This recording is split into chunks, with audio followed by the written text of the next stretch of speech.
On? Good afternoon, and I'm very excited to appear in front of you, council member, this afternoon. It's my first experience with you in this chamber.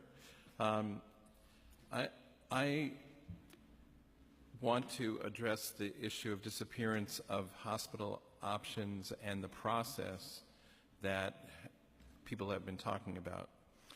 And to some extent, I like to tell stories, so I'm going to tell some stories. I lived for 24 years on West 11th Street. I could walk to St. Vincent's Hospital. It was 3 blocks away. I went there in 2006 with symptoms of a heart attack and had stents added to my heart. I walked over there when my 3-year-old had appendicitis. I went there with my wife, who was in labor with our second child. I went there with my 80-year-old mother, who was suffering from diverticulitis. We were able to get to the hospital immediately. Then St. Vincent's disappeared. One of the relevant points I read about, which was after, there were studies that were done after the hospital closed, which showed that the residents of NYCHA's Fulton Houses and Chelsea Elliott used St. Vincent's. Most of the people that lived there used St. Vincent's as their primary care facility, as did many low-income people from Chinatown. But the ER was also full of many people who needed admission to the hospital. After St. Vincent's closed, the closest hospital was Beth Israel.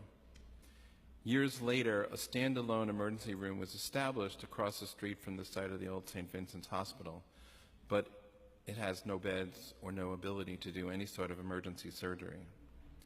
On the morning of January 31st last year, I woke up knowing I was having a heart attack. My wife drove me a block to the standalone ER, which took an EKG and said, "You're going to Beth Israel Hospital."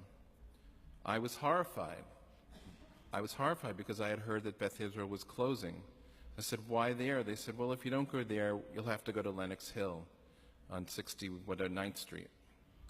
So luckily it was a Saturday, and 10 minutes later I was at Beth Israel Hospital, and luckily my problem was dealt with 3 more stents in their still open cath lab.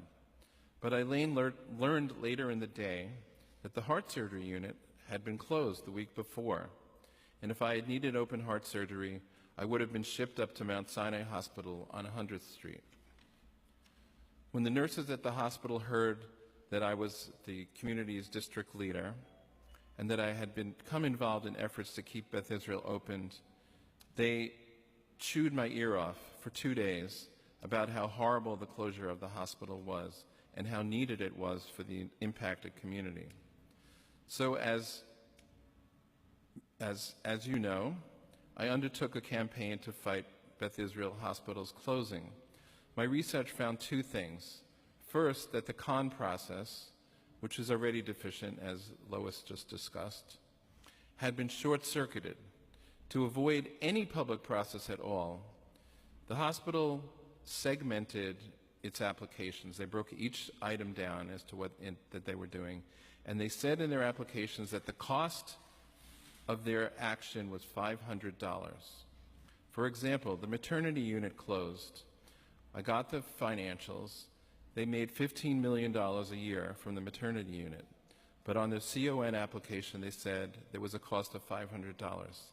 That allowed the process to go along without any public notice other than on their website, without any public hearings, in front of various Department of Health bodies. And the Department of Health went along with this. The secret process, which I think is also applicable because of its impact on the affected communities, had also been ignored, and also perhaps in part because the hospital didn't think it applied, and also because the Department of Health allowed the process to go forward in a segmented way. The secret process would have required a fully transparent public study of the impacts, full of numbers, discussions of alternatives, and public hearings in the community. So as you know, last November I sued. Beth Israel Hospital has not filed any new CON since November. I'm not going to take credit for it, but they haven't. Quietly, I kept quiet about the lawsuit while we navigated various motions to dismiss, I sued the Department of Health and Beth Israel Hospital. But last week, Judge Shlomo Hagler, said he denied their motions to dismiss and said that we could move forward. At that hearing, after the judge said that, they said, but Judge, we're going to substitute a 200-bed hospital at the corner of 2nd Avenue and 14th Street. The judge said, well, they have 300 beds filled now. Isn't that enough? And I said, that's the first I think anyone has ever heard of this 200-bed hospital. No public process, no announcement, no discussions, even with your office, which I know has engaged them a great deal. My point, while we continue to litigate this issue in court, I agree that the use of the emergency room for primary care is not a smart thing, but it must be addressed in a way that doesn't penalize people who don't know that the matter that they're going to the emergency room for is not of a life-threatening nature that requires potential admission. That is a very, very complicated decision for people to make. The hospitals that are closing their ERs and closing in consolidation are making that decision for people and telling them to go to clinics, which will then send them to hospitals if their problem requires hospitalization. The disappearance of hospitals and the acute care, which admittedly is more expensive and less profitable, is, I believe, becoming a crisis in our borough and in every other borough in this city.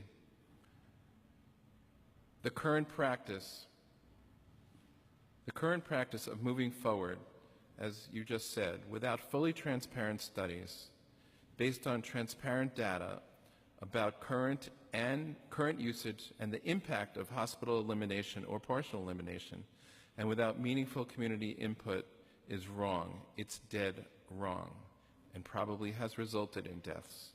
We cannot have people dying because hospitals are expensive, because hospitals need additional financing. We cannot have people forsaking procedures because the health system is concerned about the cost of a test or procedure. Thank you for your hearing. I have Lois, you mentioned FIPIC and the lack of the seat that's been vacant for quite some time. Yeah. And so I think everyone on the panel, and I want to thank you for all of your work. Arthur, I know you've been working on this for a long time, and thank you for sharing your personal story.